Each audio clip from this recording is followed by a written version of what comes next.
Now formation of image by a plane mirror. ఒక plane mirror image ని ఎట్లా form చేస్తుంది అనేటువంటిది మనం చూసుకోవాలి నాన్న.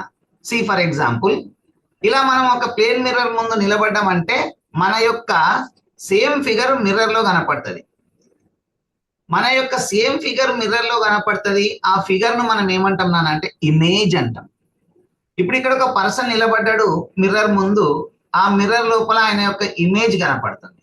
అట్లనే ఈ ప్లేన్ మిర్రర్ ముందు ఒక వెజల్ ఉన్నది, ఈ వెజల్ యొక్క ఇమేజ్ ఈ మిర్రర్ లో కనిపిస్తుంది.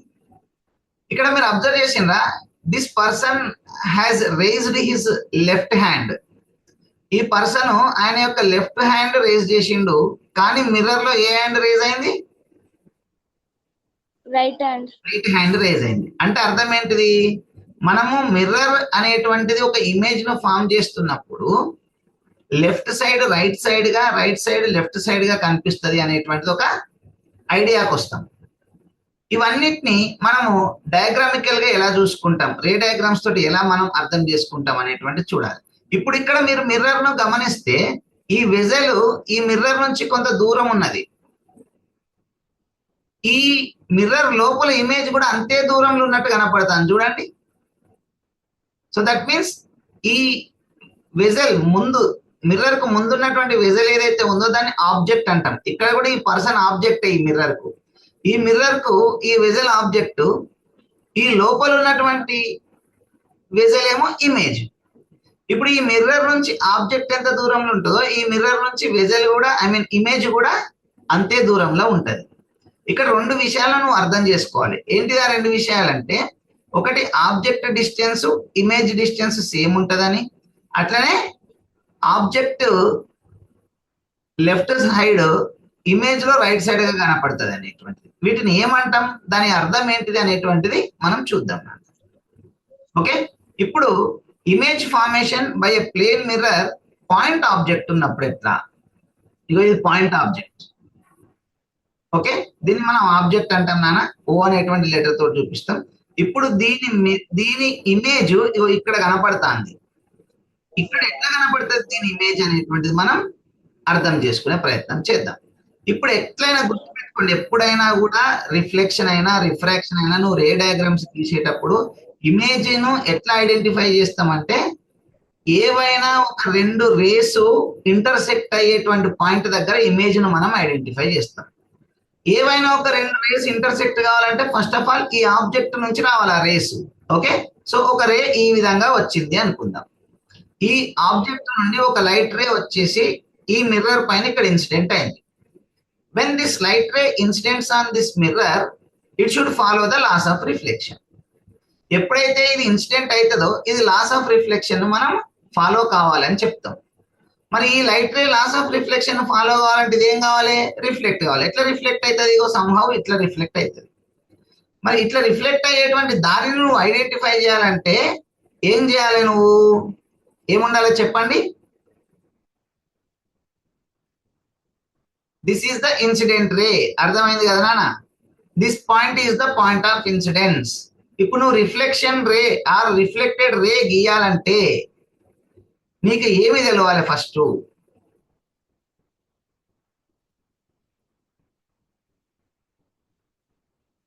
రిఫ్లెక్టెడ్ రే బేస్ దేని బేస్ రే గీస్తాం? Reflected ray angle of incidence is equal to angle of reflection అనేటువంటి కాన్సెప్ట్ బేస్డ్ గా రిఫ్లెక్టెడ్ రే గీస్తాము.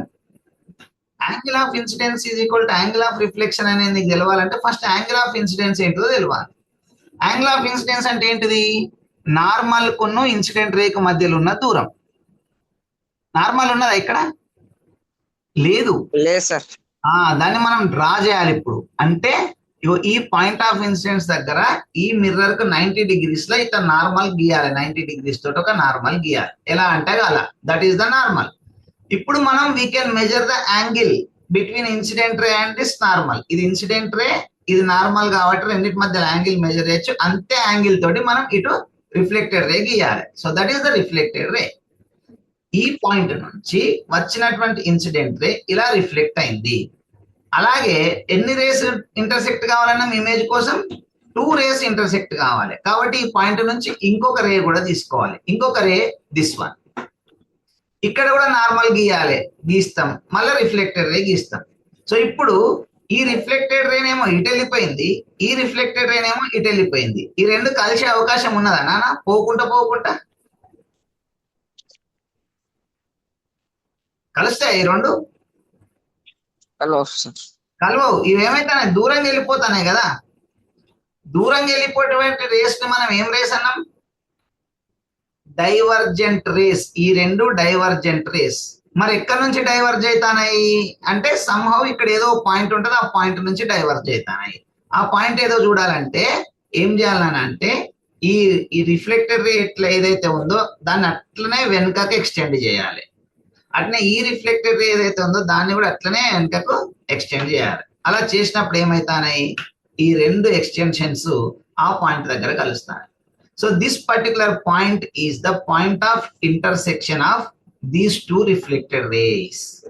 ఇది ఈ రెండు రిఫ్లెక్టెడ్ రేస్ యొక్క పాయింట్ ఆఫ్ ఇంటర్సెక్షన్. కాబట్టి ఇక్కడ ఇమేజ్ ఫామ్ అవుతుంది అని అర్థమవుతుంది. So this is the image.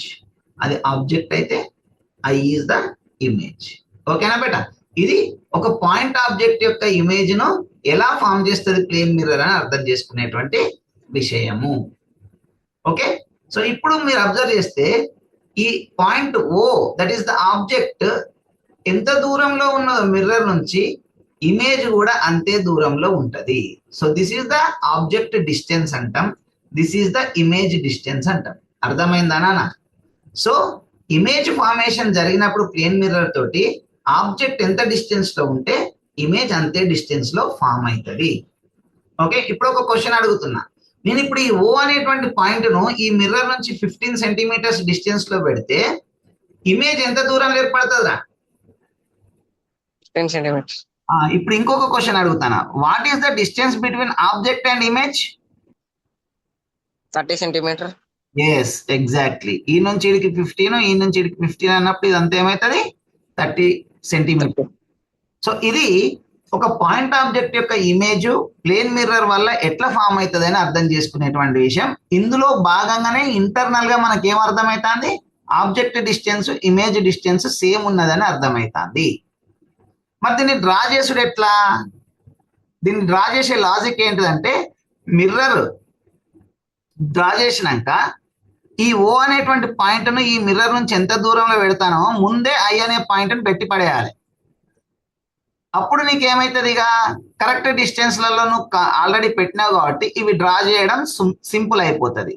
ఈ రిఫ్లెక్టెడ్ రే ఏదైతే ఉందో ఆ రిఫ్లెక్టెడ్ రేను నువ్వు స్కేల్ పెట్టేటప్పుడు ఎట్లా పెట్టాలి? ఈ ఐ పాయింట్ నుంచే పెట్టి ఇదేమో డాటెడ్ లైన్స్ గీయాలి, ఇదేమో ఫుల్ లైన్ గీయాలి.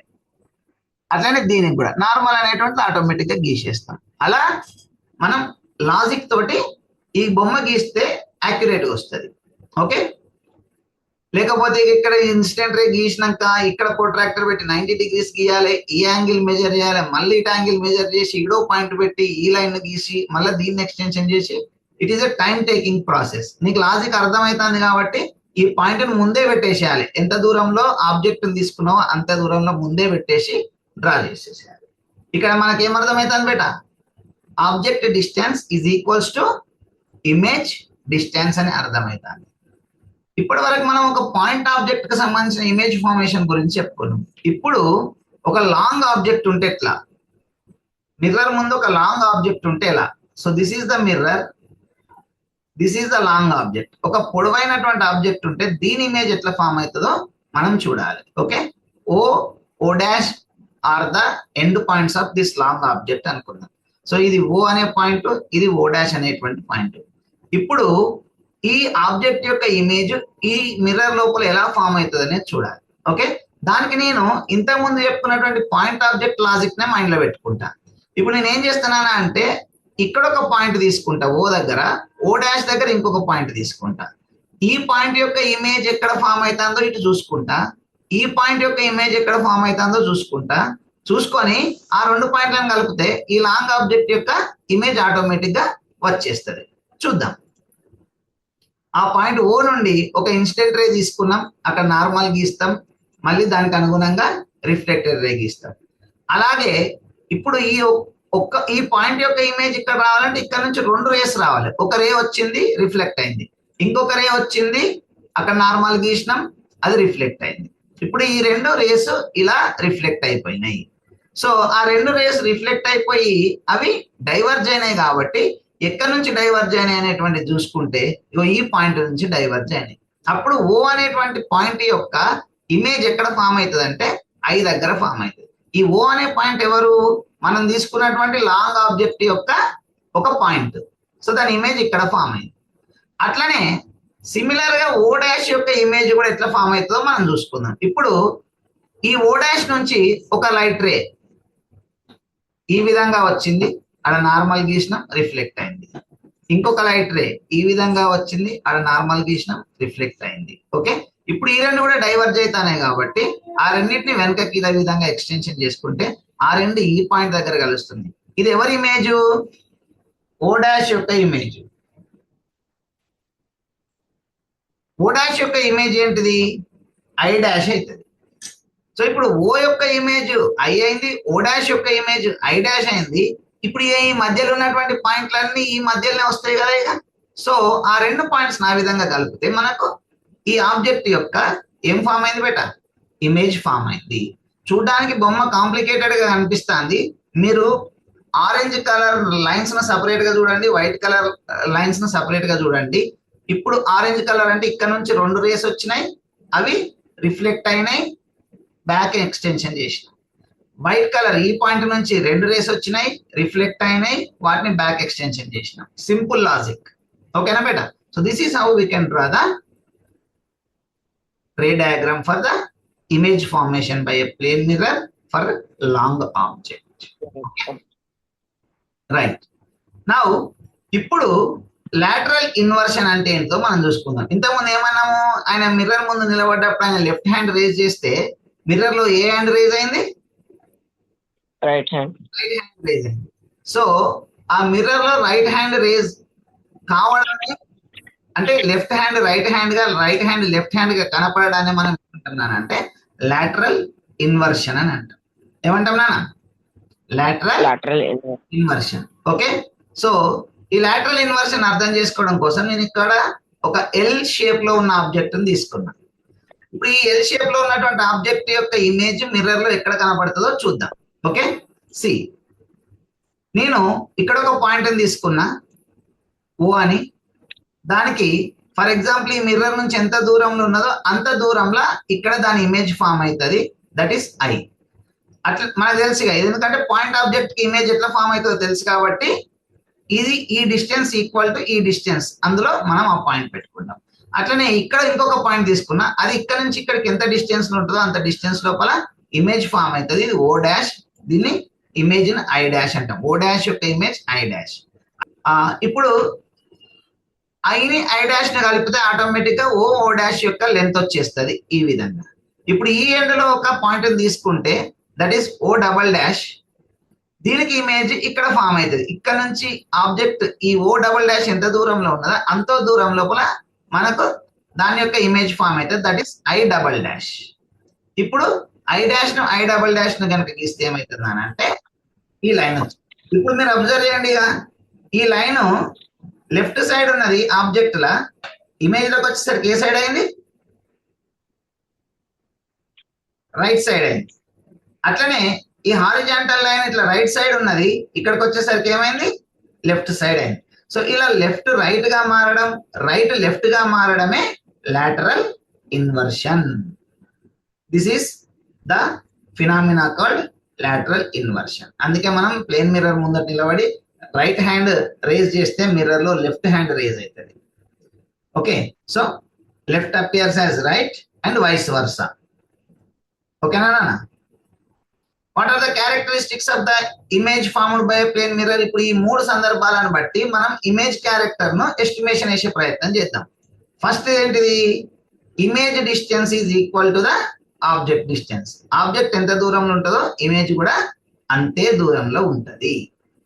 సెకండ్ ఏంటిది? Image size is equal to the object size. Image ఎంత హైట్ వస్తుంది అని అంటే ఆబ్జెక్ట్ ఎంత హైట్ ఉంటే అంత హైట్ వస్తుంది. And what is the third one? Image has lateral inversion. That means the right side of the object looks like left side in the image and vice versa. Vice versa అంటే right side left side గా కనపడుతుంది అని చెప్తాను. Vice versa అంటే left side right side గా కనపడుతుంది అని చెప్పడాన్ని మనం వైస్ వర్సా అంటాము. Okay, these are the image characters formed by a plane mirror అన్నమాట. ఇవాళ ఏమేమి నేర్చుకున్నాం బేటా? రిఫ్లెక్షన్ ఆఫ్ లైట్ కి సంబంధించినటువంటి టర్మినాలజీ ఒక్కొక్కటి చూసుకున్నాం. అట్లనే ప్లేన్ మిర్రర్ డిఫరెంట్ ఆబ్జెక్ట్స్ యొక్క ఇమేజెస్ ని ఎట్లా ఫామ్ చేస్తుందో చూసుకున్నాం. ఫైనల్లీ ఆ సిచ్యువేషన్స్ అన్నిటిని కలిపి మనము ఇమేజ్ యొక్క క్యారెక్టర్స్ ని చెప్పినాం. ప్లేన్ మిర్రర్ వల్ల ఫామ్ అయ్యేటువంటి ఇమేజ్ యొక్క క్యారెక్టర్స్ ను మనం చెప్పుకున్నాము. This is how we can understand the concept of reflection. Any doubt? Yeah, regular reflection అంటే ఏంటో చూద్దాం నాన్న. రెగ్యులర్ రిఫ్లెక్షన్ అంటే ఏంటంటే, ఇప్పుడు మనము ఈ విధంగా ఒక ప్లేన్ సర్ఫేస్ ఉన్నదనుకోండి. ప్లేన్ సర్ఫేస్ ఉన్నప్పుడు ఒక parallel beam of light race ఇలా ఇన్సిడెంట్ అయినప్పుడు రిఫ్లెక్షన్ అయినటువంటి లైట్ రేస్ కూడా అట్నే ప్యారలల్ గా ఉంటాయి. సో ఇప్పుడు ఈ స్మూత్ సర్ఫేస్ పైన నుంచి రిఫ్లెక్షన్ అయింది కాబట్టి దీన్ని రెగ్యులర్ రిఫ్లెక్షన్ అని అంటాం. అప్పుడు నువ్వు అబ్జర్వ్ చేస్తే నార్మల్స్ అన్ని ఇలా ఉంటాయి. సో అన్నిటికీ ఇక్కడ లాస్ ఆఫ్ రిఫ్లెక్షన్ అంటే angle of incidence is equal to angle of reflection అనేటువంటిది ఫాలో అవుతుంది. దీన్ని మనం రెగ్యులర్ రిఫ్లెక్షన్ అంటాం. ఒక స్మూత్ సర్ఫేస్ పై నుంచేటువంటి రిఫ్లెక్షన్ రెగ్యులర్ రిఫ్లెక్షన్ అని అంటాం. ఒకవేళ ఈ సర్ఫేస్ కనుక స్మూత్ గా లేకుండా రఫ్ ఉన్నదనుకో, అప్స్ అండ్ డౌన్స్ ఉన్నాయనుకో, ఇలా దాన్ని మనం ఇర్రెగ్యులర్ రిఫ్లెక్షన్ అని అంటాం. ఇప్పుడు నువ్వు అబ్జర్వ్ చేస్తే ఈ రెండు ఇన్సిడెంట్ రేస్ ప్యారలల్ గా ఉన్నాయి, కానీ రిఫ్లెక్టెడ్ రేస్ ప్యారలల్ గా ఉన్నాయా? ప్యారలల్ గా ఉండవు అవి. ఎందుకు? ఈ సర్ఫేస్ అనేటువంటిది అప్స్ అండ్ డౌన్స్ ను కలిగి ఉన్నది కాబట్టి ఈ ఇన్సిడెంట్ రేకు సంబంధించి ఒక రకమైనటువంటి రిఫ్లెక్షన్ జరుగుతుంది, ఈ ఇన్సిడెంట్ రేకు సంబంధించి ఇంకొక రకమైనటువంటి రిఫ్లెక్షన్ జరుగుతుంది. అప్పుడు నార్మల్స్ గీస్తే ఇలా ఉంటాయి. ఎందుకంటే ఇక్కడ కూడా నువ్వు angle of incidence is equal to angle of reflection అనేటువంటి కాన్సెప్ట్ బేస్డ్ గా ఈ యాంగిల్ ఎంత ఉన్నదో ఈ యాంగిల్ అంతే ఉండాలి, ఈ యాంగిల్ ఎంత ఉన్నదో ఈ యాంగిల్ అంతే ఉండాలి. అట్లా ఉండేటట్టు అది ఆటోమేటిక్ గా ఫాలో అవుతుంది. అది ఫాలో కావడం కోసం దాని దారి ఈ విధంగా డిస్టర్బ్ అవుతుంది. బికాస్ ఆఫ్ ఈ డిస్టర్బ్ సర్ఫేస్ వల్ల రిఫ్లెక్టెడ్ రేస్ కూడా డిస్టర్బ్ అవుతాయి. ఓకే, దాన్ని మనం ఏమంటాం అంటే ఇర్రెగ్యులర్ రిఫ్లెక్షన్ అంటాం. స్మూత్ సర్ఫేస్ పైన జరిగేదేమో రెగ్యులర్ రిఫ్లెక్షన్, ఇలా అప్స్ అండ్ డౌన్స్ ఉన్నటువంటి సర్ఫేస్ పైన జరిగేదేమో ఇర్రెగ్యులర్ రిఫ్లెక్షన్. ఓకేనా బేటా? సో ఇలా మనం రిఫ్లెక్షన్ లోపల టైపులు కూడా ఉంటాయి, వాటిని కూడా చూసుకోవచ్చు.